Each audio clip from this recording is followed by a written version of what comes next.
Just here with the incredible writer Jamilah Lemieux.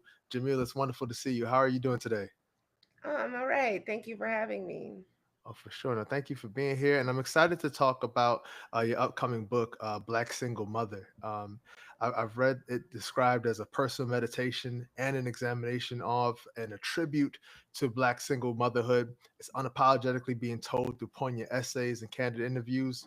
So, talk with us. What inspired you to undertake this book project and say this is the time for it? Well, I'd wanted to write a book for years and I couldn't quite lock into an idea. I had a number of book proposals that I started and abandoned and just couldn't figure out what was the right theme. And my literary agent, Tanya McKinnon, was like, "You need to write about Black single motherhood." Hmm. And I was hesitant at first, I always felt like if I wrote a book about being a single mother, I'd be a single mother forever, that I was dooming Mm-hmm. myself somehow. And that wasn't something that I wanted. Right. Um, but, finally, a couple years ago, I realized that that was the book that was needed. Mm-hmm. And that was the book that I was best suited to write. Yeah, absolutely. I love how you talk about it being like stuck in this sort of like, at least in the reader's mind or audience's mind, as a single mother forever, and that's not necessarily what you wanted. Why do you think audiences do that, where they're just like, because we see this with all sorts of things, or like, it could be an actor who's played a character, like you're going to be that character forever. Why do you think we don't allow the folks that we're engaging to evolve in that sort of way? Because this is maybe a snapshot of your life, but it's not necessarily your whole life. Yeah, I think, it's easy to put people in boxes, Hmm. and I think for a lot of people, single motherhood is thought of as this box, this kind of narrow set of experiences and Hmm. identity. And it's not that at all. It's multifaceted, it's rich. There's so much to me aside from the fact that I'm a single mother, Hmm. and that's the case for other single mothers. And so that's what I hope this book really does. That it shows people just how diverse and multifaceted we truly are. Absolutely. Absolutely. What I've noticed about your writing is it's very attention grabbing. Whenever I see, like, I remember like in like the blog era, or where I was on Twitter, if I saw that you written an essay, it's like, okay, I want to see what you're talking about. It's attention grabbing. What has your career taught you about the power of your voice and your relationship with your audience? Um, that people want to feel seen and heard. I think my greatest success as a writer has been in capturing Black women's experiences in a way that people can understand and relate to, even if they're not their own. Hmm. Um, I've just tried to sometimes take complicated, difficult concepts and make them readable. You Hmm. know, um, Most Americans read at a sixth grade level, Right. so I don't use a lot of SAT words. I try to be Right. relatable. I try to be readable. I try to be digestible. Hmm. I hear that, and I'm anticipating that with this book. From what I've seen about it so far, is that you're weaving in that relatable aspect through first person testimonials, but you're still giving us personal essays. You have cultural, historical analysis. What do you hope that each element, making sure that yes, it's relatable, but you're still giving us something that can educate us and uplift us? Like, what do you hope each element brings to us as your readers?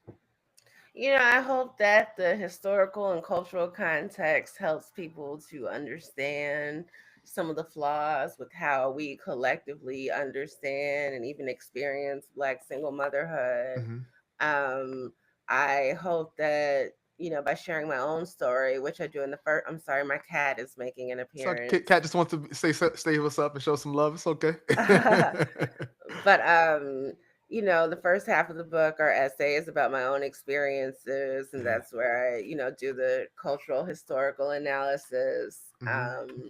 And I reflect on, how I came to understand Black single motherhood as the child of a Hmm. Black single mother, and what I learned about Black single motherhood from television and community conversation, and what I didn't learn. Hmm. and then my own journey into becoming a black single mom. And then Hmm. and I hope that by sharing my own story, I help people feel sane. You know, I hope Hmm. that people feel validated and, Yeah. understand that this can happen to anyone. You know, it's Yeah. not a death sentence, it's not a punishment. Anyone can Hmm. end up a single parent. And then with the second half of the book, which are as told tos with Hmm. 21 other black single moms, I hope that people are able to reflect on some of the commonalities in their experiences, and, reflect on some of the ways that they're unique, and, that there's just a greater understanding of the humanity of black Hmm. single moms. Yeah.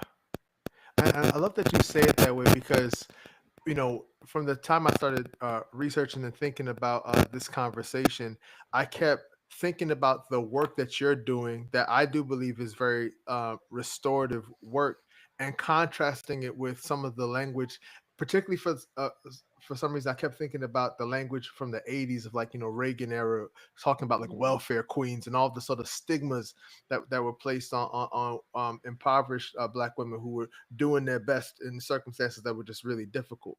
So I think there's a lot of power to being able to turn the narrative and say, like, see our full humanity. Don't just put us in these boxes. Don't just see us as, the limited beings that you want to try to label us as. Absolutely. Yeah, for sure. So thinking about uh in your work this overtone and undertone of black feminist critique, who are those writers and thinkers that inspired you, that helped you to shape your perspective on your own journey of thinking about yourself in this world, and just engaging with the world around you as a black feminist? Yeah. I think one of the first one, I don't know if I read Bell Hooks first or John Hmm. Morgan. Uh-huh. But John Morgan's When Chicken Heads Come Home to Roost came out Yeah. in, I want to say, 97 or 98, when I was Hmm. in eighth grade. And I read about it in the source and I marked my calendar. Yeah. And it was just so refreshing, even at that young age, Hmm. to hear a woman talking about the ways that women and girls were, black women and girls were treated, not Yeah. just in broader society, but within the black community, Right. and that we have this complicated relationship to our men and boys that Hmm. has largely been ignored by the Yeah. mainstream. I would go on to read Bell Hooks, who definitely is part of my foundational thinking as a Hmm. feminist. Michelle Wallace's Black Macho and the Myth of the Superwoman, Hmm. which was a very controversial, ahead of its time book Yeah. that came out in the early 80s. And I got to write the anniversary forward for it some years ago. Hmm. Melissa Harris Perry's Sister Hmm. Citizen, and really framing how we understand how Black women have existed as citizens of the United States. Hmm. And Treva Lindsay, who's an amazing scholar who wrote a book, came out 2 years ago, called America Goddamn, and Hmm. it's about Black women and girls' experiences in America. Yeah. I cite all of those women. I don't think I cite Michelle Wallace, but I do cite everyone else in the book. Absolutely, absolutely. It's just something I think about, especially in this time where I saw one of the latest jobs reports that there's about like 300,000 sisters who are out of the job market since the Hmm. beginning of this year, and knowing alongside that sisters are the most educated group of people in this country currently. Like, no one's seeking more degrees than black women. Just thinking about that sort of society we live in that's so oppressive and wants to dismiss and denigrate, but then also knowing that we, as just like a intraculture of black people, haven't always done our best to support and to make black women feel safe in the space. like where do you see us going from here? Just like starting within the community, and then hopefully that like affecting the rest of greater society in terms of how do we heal so much of what has been like broken and done wrong toward Black women? Like where do we start? We start with recognition. Hmm. We start with acknowledging the problem. And, feminists have been trying to highlight the problem with how Hmm. black women and girls are treated for a long time, Hmm. with varying levels of success. There is more public feminist discourse these days. These Right. conversations are taking place on social media. So I do think, that change, is coming, Hmm. and that it's possible. I've seen some shifts. You know, in the past nearly 20 years that I've been, online Yeah. and having these conversations, I've seen progress. So, um, I think really recognition is a big piece of that. And so with this book, there's a chapter about the longest chapter in the book is about men. Come And on. it's about our experiences with men, and I talk Yeah. about sexual assaut, I talk about Hmm. street harassment, Yeah. that black girls start encountering at 11, 12 years Yeah. old. I talk about this mythology, this pervasive mythology that black men have it so much worse than black women, Hmm. Hmm. and how deeply entrenched in that mythology we are, and Right. that part of our ticket to salvation and to transforming our circumstances is for us to let go of that myth, and Yeah. to realize that this isn't a contest. This isn't about who has it worse, black men or black women. We have it Right. different. Yeah. We have it different. But we also, when we talk about the things that black women and girls endure, we have to talk about the fact that much of that is at the hands of black men and boys. Yes. Most of us don't have white folks in our daily lives. Right. You know Right. what I mean? Short of authority figures, Hmm. they're not in community with us generally. So, No. the assaults, the domestic violence, the femicide, that's happening at Yeah. home. Right. um but yeah, really, I think the biggest step is recognition, and there are men doing things like what you're doing and holding space for these conversations, and that's important, but Hmm. there's a lot of opposition. Yeah. The manosphere, which I also talk about a little bit in the book, is a Right. very real thing, and there are Hmm. men, black men and boys that are being radicalized to Yes. believe heinous things about black women and girls, Yeah. and we have to really fight that at every turn.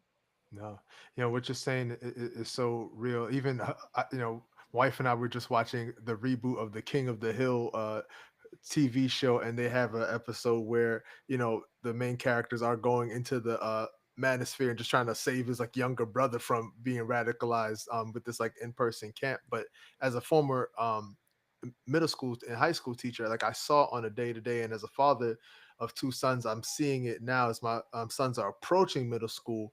Just the sort of junk that's being fed to young boys, to your point of radicalizing them, and just the ways in which brothers who are trying to live right, whether it's being a good member of the community through being a good husband or a father, brother, uncle, friend, however the relationship is, it often feels like we're working against the tide, that there's so much being fed to society that's saying that you're supposed to view women as objects, that you're supposed to really just straight up hate women even though you're attracted to them. There's just so much junk that's being put there, and it just sometimes, as much as I love doing what I'm doing, it does feel like you're just like the one tiny boat in the ocean, just trying to Yeah. work your best to combat everything. Hmm. Yeah, yeah. Yeah, I even think to back to when I was taking the bus. I'm from Brooklyn originally, and I was taking the bus with my sons when they were very little. I had like a double stroller, and I remember getting onto the bus and almost getting like a standing ovation on that bus, just like, "Yeah, brother, you're Yeah. doing a great job. This is excellent." I was like, yeah, for all y'all know, this could just be like my one day with my kids. Like, y'all don't know I do Yeah. this every day, And I just think about the ways that the bar is so desperately low to be a good dad, but you have to do so much as a mom, and it's still like never enough. Like, what do you do as a mother to keep out the noise in terms of everyone's opinion and unsolicited advice about motherhood? Yeah, it's difficult. When my daughter was little, if I'd ever be out without her, people would say, "Where's the baby? Where's the Yeah, baby?" yeah, And I knew that when her dad was stepping out and moving around Brooklyn, people were not asking him, "Where's the baby?" They may say, no, "How's the baby?" But they're not right, saying, "Where's the baby?" exactly. Like even to this day, and I had to really get on people. Like if she's not with me, she's with her dad. Yeah, like it's Like okay. why does that's okay. Like it would never occur to people that as a single mother, my daughter's father was that active, Yeah. you know and I know he got a lot of props, and people were very, I'm sure, very celebratory of him. And when he walked Hmm. around with the baby in the carrier, the reaction he would give That's right. versus me, you know. But just as mothers, you just have to block the noise out. Hmm. You can't take it seriously. But when you have the opportunity to correct people and challenge them, do it. Yeah. So after a while, I didn't just take, "Where's the baby?" "Oh, she's with her dad." I would say, "Why are you asking me that? Yeah. Yeah. Why are you assuming that she would be with me 24/7?" Right. Even now, it's so funny. Like, even now, people ask me, "Where's Naima?" I'm like, Mm. "She's with her father." Right. That's almost always the answer. We've Hmm. never really dealt with a lot of babysitters or things like that. So if Come she's on. not with me, she is with her dad. Yeah, that's it. That's it.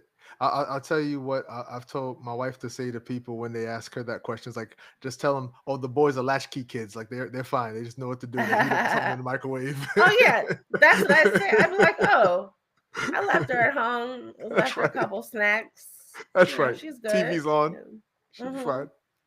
Yeah, for sure. What I've always admired about your work is just the honesty, and I think about it just coming from a background in ministry. I do think that when you're telling the truth, you're engaging in the prophetic. What's something in this book or in your writing in general that you've written that you've been like, whoa, I didn't realize I was going to be this real? Like, whether there's something that was personal, something that you're just like, oh, I'm calling out the great wrong in society, but you kind of surprised yourself with like, oh man, I'm really going here. Mm. Well, there's a piece, and I quoted in the book because it's, the short of the book is the piece I'm most proud of. Hmm. But I wrote an article for Vanity Fair 2 years ago Hmm. about Dave Chappelle. Hmm. And I used him as a tool to talk about that mythology that exists in the Black community, that Black men and boys have it worse. And I called it Right. our version of the big lie. So I Mm-hmm. call it the black ass lie. It's a black ass lie. Love it. Yeah. And I just think it's just a really solid piece of work that, Hmm. uses this beloved comedian and Yeah. his work to kind of talk about how, our most noteworthy heralded men have so often had such a narrow lens on what it means to be Black, Right. that they're only able to summon their humanity for Black, cisgendered, heterosexual men and boys. Very true. Like I think about Dave Chappelle doing that special in the summer Hmm. of 2020, right? He did like a 15-minute comedy special, and Right. he talked about police violence. And this was at the time of the Breonna Taylor uprising. Yes. And he Yes. did not name her, he didn't No. name a single woman. He Hmm. went back years. He talked about Trayvon Martin, he talked about Right. Eric Garner, and could not name a single woman who had been killed by police. And nobody on his team said, "Hey, Dave, let's make sure we name a woman," right? Yeah. Nobody in the room cared. It Right. didn't occur to anyone. Right. That's very real. And I don't think people have considered how that sort of myopic approach really serves a greater white supremacist narrative. Because even in the ways going back to 5 years ago now, where folks would talk about families having the talk, you always see, it'd always be parents talking to their sons Yeah. about how to deal with police. And it's never talking about the ways that women like the Sandra Bland's of the world, and I would even go so far to say the way that like Erica Garner's untimely demise, trying to take care of Hmm. and represent for her father, how that was deadly as well. There, to your point, I don't think that we've done that work uh, thoughtfully enough in terms of how to really make sure that our liberation is comprehensive. I think that as a member of the church and as a minister in the church, I've seen the ways that we haven't even gone beyond just that sort of cis hetero understanding of it, much less to talk about it in terms of like how women are being affected by it. It just seems like it would be a very narrow thing, and to me, that's much more about let's just get us in first and then we can figure out Yeah. everything else, or let's just get us in and then we close the door behind us. Yes, that's Yeah. exactly what it's been, Yeah. and like you said, when it's not just the black women are killed by police, it's the way that we are impacted when the men in our lives, and Yeah. it's not just that we're incarcerated at higher rates than other women because we are, Right. but when the men in our lives are engaged with law enforcement, it impacts Mm-hmm. us. Yeah. We are the ones who are putting money on the books. We're the ones Yes. paying for lawyers. Yes. We're the ones paying for funerals. Mm-hmm. You know, so it doesn't impact black men independent of black women, in addition to us having, our own tragedies and our own Sandra Mm-hmm. Bland's and our own, Breonna Taylor's. Right. And it's interesting you mentioned this talk. I'm actually writing an article now Mm-hmm. about the black girls equivalent of the talk. Okay. And it's not the police talk, but that's also a talk that we get to, Uh-huh. and it's a talk that my parents certainly had with me. Mm-hmm. But for black girls, I'm realizing that our version of the talk is the street harassment talk, Yeah. Mm-hmm. That makes except sense. for it's not one that I don't think most parents have with their children. Right. Like my parents never warned me that, now that you're 11, now that you're 12, grown Yeah. men are Yeah. going to be hitting on you. No one ever Right. prepared me for that. Yeah. And I had so much shame around it. And I often took it, to be my fault. It was Mm-hmm. the way I dressed. I was Right. tall. I was busty, just all these Yeah. reasons. I told myself I was so deluded that I looked older. I really believed, Yeah. from 12, Right. through high school that Mm-hmm. I looked so much older than I did. When I look back at myself, I always looked exactly the age I was. I looked like a little Right. girl. I didn't get braces, and I needed braces very badly and didn't get them until I was 15. So I was Uh-huh. very obviously a child Right. in all the Right. ways, Yeah. And so often I would tell these men, I'm 14, I'm Yeah. 16, I'm Yeah. 12, and they wouldn't care, or they would be hostile, or nasty. Mm-hmm. And so I don't want my daughter to be blindsided about that, and Yeah. I don't want other girls to be blindsided about it. So I'm writing about it. Hopefully it'll be out in a few weeks. Awesome. Um but it's just such an important conversation that I'm encouraging parents of, black girls, really all girls, because I've Yeah. I've come, being on social media actively again after a few years not Mm-hmm. really being too dialed in. I've been active on threads, Mm-hmm. and some of the, dialogue I've seen from white women and Latina women, lets me know that our experiences are not always as unique as, we may want to believe, Right. and that, you know, very young girls are being approached by men in all communities. Yeah. Yeah, no, that's unfortunately true, and I've seen it.